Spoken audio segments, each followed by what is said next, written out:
Hello student, यदि आप भी 2023 में एग्जाम देने वाले हैं बिहार पुलिस का, तो ये 25 क्वेश्चन आप लोगों को देखना बहुत ज़रूरी हो जाएगा। क्योंकि 25 ऐसे मैंने प्रश्न बताए हैं जो सभी एग्जाम में लगभग पूछे जाते हैं। यदि आप बीपीएससी या कोई और एग्जाम की तैयारी कर रहे हैं तो मैंने सभी प्रश्नों को यहाँ पर कॉमन किया है। जो ज़्यादातर तो ये बिहार पुलिस से पूछेगा, तो चलिए आप, यदि आप बिहार पुलिस से तैयारी करें तो यहाँ पर इस प्रश्नों को जरूर देखें। तो चलिए, सबसे पहले यहाँ पर हम शुरुआत करेंगे पहला क्वेश्चन से। पहला पूछ रहा है क्वेश्चन कि भारतीय संविधान में, इसको थोड़ा जूम कर लेते हैं कि आपको साफ दिखे स्क्रीन पर। यहाँ पर देखिएगा, आप लोग साफ देखिएगा, ठीक है। पूछ रहा है भारतीय संविधान में कितने भाग हैं, भारतीय संविधान में कुल कितने भाग हैं। ये आपको बताना है कि भारतीय संविधान में कुल कितने भाग हैं। ये क्वेश्चन तो संविधान से क्वेश्चन पूछता है, पर आप इसे ज़्यादा ध्यान में मत रखिएगा। जो हम वीवीआई लिखेंगे आप उसको ध्यान में रखिएगा। तो चलिए हम आंसर बता देते हैं, भारतीय संविधान में कुल कितने कितने भाग हैं, यहाँ पर देख लीजिएगा। तो भारतीय संविधान में कुल कितने भाग हैं, 18 है कि 20 है कि 22 है कि 24 है, ये आपको बताना है। कमेंट भी साथ में देते जाना है। भारतीय संविधान में कुल कितने भाग हैं, तो 22 भाग हैं, ये आपको ध्यान में रखना है। जो अगला क्वेश्चन है वो काफ़ी महत्वपूर्ण है, तो आप इसे ध्यान में रखिएगा। वीवीआई इसको सबसे पहले आप लगाइए, तो वीवीआई इस क्वेश्चन को, क्योंकि इस क्वेश्चन से हम रिलेटेड बहुत कुछ बताने वाले हैं। तो यहाँ पर आप ध्यान से देखिएगा। पूछा मत मत मतलब तो आप जानते हैं, मतलब वोट जानते हैं। देने का अधिकार भारतीय संविधान के किस अनुच्छेद में, इससे आप वीवीआई लगा लीजिए, ये सभी एग्जाम में लगभग कॉमन है। तो वोट देने का मतलब वोट देने का अधिकार भारतीय संविधान के किस अनुच्छेद में आता है, तो ये आपको बताना है। कितने अनुच्छेद 322 में आता है, कि अनुच्छेद 324 में आता है, कि अनुच्छेद 326 में आता है, कि अनुच्छेद 330 में आता है, कौन में आता है, ये आपको बताना है। तो वोट देने का अधिकार संविधान के अनुच्छेद 336 में आता है, जो कि बहुत महत्वपूर्ण है आप लोगों के लिए। तो इसको हम यहाँ पर 1 मिनट, इसको यहाँ पर ऐसे कर लेते हैं, ठीक है। इसके बारे में कुछ बता देते हैं। वोट देने का न्यूनतम उम्र कितना है, 18 वर्ष। वोट देने का कभी कभी ये पूछ देता है कि वोट देने का न्यूनतम उम्र कितना है, तो 18 वर्ष। अगर मैंने अधिक पूछ देगा तो अनंत, जब तक आप जिंदा है तब तक आप वोट दे सकते हैं, जब तक आप टपक ना जाए। आप समझ रहे हैं ना बात को मेरे, ठीक है। यहाँ पर देख लेते हैं, आगे क्वेश्चन को देख लेते हैं। पूछा कि पूर्व पश्चिम गलियारा में पूर्वोत्तम भाग है। पूर्व पश्चिम गलियारा में पूर्वोत्तम भाग है, ये आपको बताना है। तो पूर्व पश्चिम गलियारा में पूर्वोत्तम भाग है, सिलचर का है कि इम्फाल का है कि कोहिमा का है कि गुवाहाटी का है, ये आपको बताना है। तो पूर्व पश्चिम गलियारा में पूर्वोत्तर भाग किसका है, सिलचर का है, ये आपको पता होना चाहिए। किसका भाग है, सिलचर का है, तो ये आपको पता होना चाहिए। तो आगे चलते हैं, यहाँ पर रुक जाइएगा थोड़ा सा 1 मिनट। ये कितना फैला हुआ है, 3300 किलोमीटर फैला है, इसको आप ध्यान में रखना है। ये कितना में फैला है, 3300 किलोमीटर में फैला है, ये आपको ध्यान रखना है। आगे चलते हैं, क्वेश्चन को आगे बढ़ाते जाते हैं, यहाँ से यहाँ पर, ठीक है। इसको भी जूम कर लेते हैं। यहाँ पर देख लीजिएगा, पूछा कि डेट्राइट नामक नगर किसके लिए प्रसिद्ध है। डेट्राइट नामक नगर किसके लिए प्रसिद्ध है, जहाजरानी उद्योग के लिए प्रसिद्ध है, कि ऑटोमोबाइल उद्योग के लिए प्रसिद्ध है, कि वायुयान उद्योग के लिए प्रसिद्ध है, कि सूती वस्त्र उद्योग के लिए प्रसिद्ध है, ये आपको बताना है। डेट्राइट नामक नगर किसके लिए प्रसिद्ध है, ये आपको बताना है। तो डेट्राइट नामक नगर ऑटोमोबाइल उद्योग के लिए प्रसिद्ध है। किसके लिए प्रसिद्ध है, ऑटोमोबाइल नगर के लिए प्रसिद्ध है, ये आपको ध्यान में रखना है। आगे चलते हैं। इस वक्त जो क्वेश्चन हम बता रहे हो, जो भी लिखेंगे आप उसको पर ज्यादा ध्यान दीजिएगा, ठीक है। जनसांख्यिकीय लाभांश होता है, जनसांख्यिकीय लाभांश, इस पर आप ध्यान ही न दीजिए। जनसांख्यिकीय लाभांश होता है 15 से 59 वर्ष के कार्यशील जनसंख्या पर, कि 0 से 6 वर्ष की जनसंख्या पर। तो इसका राइट आंसर हम सीधे बताते हैं, ऑप्शन बोलने में बहुत देर होगा, लंबा वीडियो बनेगा, तो सीधे हम चलते हैं। तो जनसांख्यिकीय लाभांश होता है 15 से 59 वर्ष के कार्यशील जनसंख्या पर, ठीक है।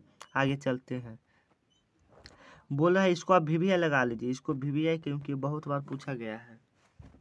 पूछा डाक संशोधन विधेयक में पॉकेट बिटों का प्रयोग किस राष्ट्रपति ने किया था। डाक संशोधन विधेयक में पॉकेट बिटों का उपयोग किस राष्ट्रपति ने किया था, ये आपको बताना है। डॉक्टर राजेंद्र प्रसाद ने किया था, कि ज्ञानी जैल सिंह ने किया था, कि शंकर दयाल शर्मा ने किया था, कि नीलम संजीव रेड्डी ने किया था, ये आपको बताना है। तो इसका डाक संशोधन विधेयक में पॉकेट बिटों का प्रयोग किस राष्ट्रपति ने किया था, तो ज्ञानी जैल सिंह ने किया था। कौन किया था, ज्ञानी जैल सिंह ने किया था, तो आगे चलते हैं, इसमें 20 से 30 क्वेश्चन पूरा करेंगे, तो आगे देखते जाइएगा आप लोग। इसमें भी और होगा।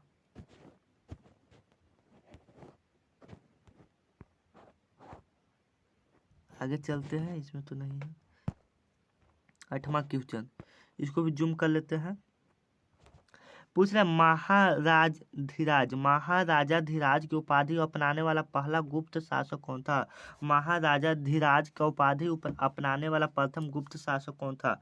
चंद्रगुप्त प्रथम था कि चंद्रगुप्त द्वितीय था कि समुद्रगुप्त था कि श्रीगुप्त था? ये आपको बताना है। इसको भी आप भी लगा दीजिएगा क्योंकि ये बहुत ही महत्वपूर्ण है। तो महाराजा धीराज की उपाधि अपनाने वाला पहला गुप्त शासक कौन था? चंद्रगुप्त प्रथम था। ये आपको पता होना चाहिए। आगे चलते हैं, इसको भी यहाँ कर देते हैं। भारतीय संविधान के अनुसूची 6 में किन राज्यों को शामिल किया गया? माने भारतीय संविधान के 6 अनुसूची में किन्हें शामिल किया गया है, ये आपको बताना है। तो असम, त्रिपुरा, मेघालय व मिजोरम को जोड़ा गया कि असम, त्रिपुरा, मेघालय व मणिपुर को जोड़ा गया है? किससे जोड़ा गया है, ये आपको बताना है। तो चलिए, असम, त्रिपुरा, मेघालय एवं मिजोरम को जोड़ा गया है, ये आपको कंफर्म में रखना है। और त्रिमेमी, ऐसे आपको ट्रिक बना लेना है, आपको याद रहेगा। तो असम, त्रिपुरा, मेघालय व मिजोरम आपको याद रखना है। इसको भी थोड़ा देख लेते हैं आगे वाला क्वेश्चन को। पूछ रहा है, नील दर्पण नामक पुस्तक किसने लिखी? नील दर्पण नामक पुस्तक किसने लिखी? प्रेमचंद ने लिखी कि दीनबंधु मित्र ने लिखी कि जयशंकर प्रसाद ने लिखा कि शिवपूजन सहाय ने लिखा? ये आपको बताना है, किसने लिखा ये आपको बताना है। तो नील दर्पण नामक पुस्तक दीनबंधु मित्र ने लिखा। किसने लिखा? दीनबंधु मित्र ने लिखा। आगे चलते हैं, जैसा कि यहाँ पर अगले वीडियो में देखेंगे। इसको भी थोड़ा जूम कर लेते हैं।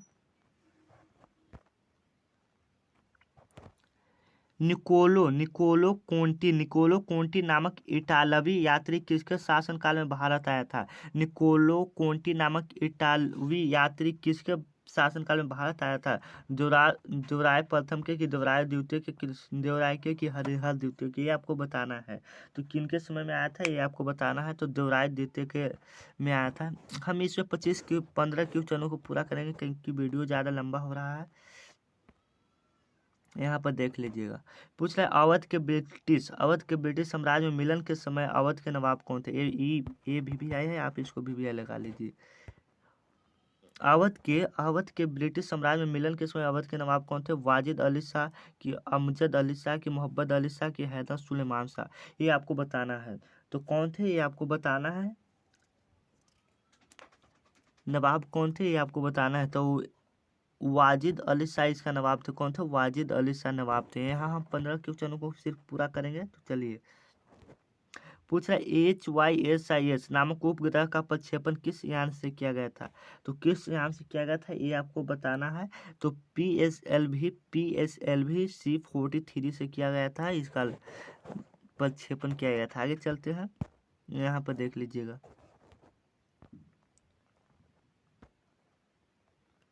लालजी टंडन, पूछा लालजी टंडन बिहार के कौन से राज्यपाल है? लालजी टंडन बिहार के कौन से राज्यपाल है? 29वां लालजी टंडन 29वां है कि 30वां है कि 32वां है कि 36वां है, ये आपको बताना है। तो लालजी टंडन केमा राज्यपाल थे, ये आपको बताना है क्योंकि यह बहुत ही VVI क्वेश्चन, आप इसे VVI लगा लीजिए।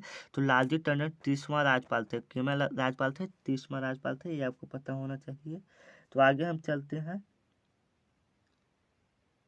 पूछ रहा है अगला क्वेश्चन कि बिहार का न्यूनतम संख्या वाला जिला कौन है? बिहार का न्यूनतम संख्या वाला जिला कौन है, तो ये आपको बताना है। तो शिवहर सबसे न्यूनतम संख्या वाला जिला है 2001 की जनगणना के अनुसार। ये अभी सबसे कम न्यूनतम वाला जिला है। और सबसे अधिक पूछेगा तो कौन हो जाएगा? पटना हो जाएगा। क्या आपको याद है? चलिए यहाँ देख लेते हैं।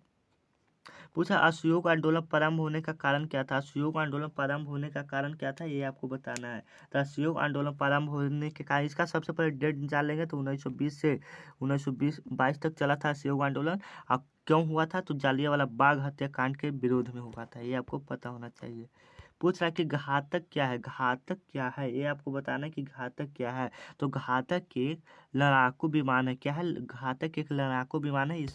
इसको भी अभी भी लगा लीजिएगा। चलिए आगे चलते हैं। पूछ रहा है कि वर्ष 2020 के लिए विश्व की स्थापित राजधानी किस शहर को घोषित किया गया? कौन से शहर को स्थापित स्थापित राजधानी किस शहर को घोषित किया गया, ये आपको बताना है। तो यहाँ पर ऑप्शन देख लेते हैं, ब्यूनस आयर्स को, कि रियो डी जेनेरो को, कि सैंटियागो को, कि तेहरान को। तो ये रियो डी जेनेरो को स्थापित राजधानी शहर को घोषित किया गया है, ये आपको पता होना चाहिए। आगे चलते हैं।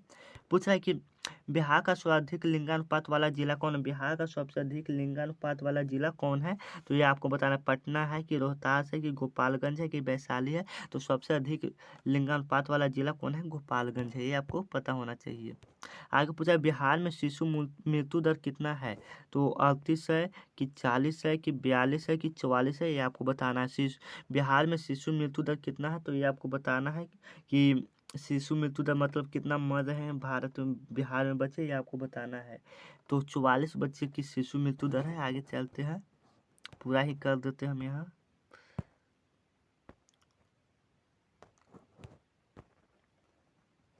पूछ रहा है कि बिहार में कितने प्रतिशत भूभाग पर अधिशत वन है? बिहार में आपको ये बताना है, बिहार में कितने अधिशत वन में वन का विस्तार है? तो 0.1 पर, कि 0.25 पर, कि 0.35 पर, इसका राइट आंसर हो जाएगा। आगे चलते हैं, रंगराजन कमेटी कब स्थापित की गई? रंगराजन कमेटी कब स्थापित की गई, ये आपको बताना है। तो रंगराजन कमेटी कब स्थापित किया गया, ये आपको कमेंट में इसका आंसर बताना है। तो 1996 ईस्वी में की गई थी, कि 1998 ईस्वी, कि 2005 ईस्वी में की गई थी। तो इसका राइट आंसर कितना हो जाएगा? 2005 हो जाएगा इसका राइट आंसर। आगे चलते हैं, वीडियो को यहीं समाप्त करते हैं।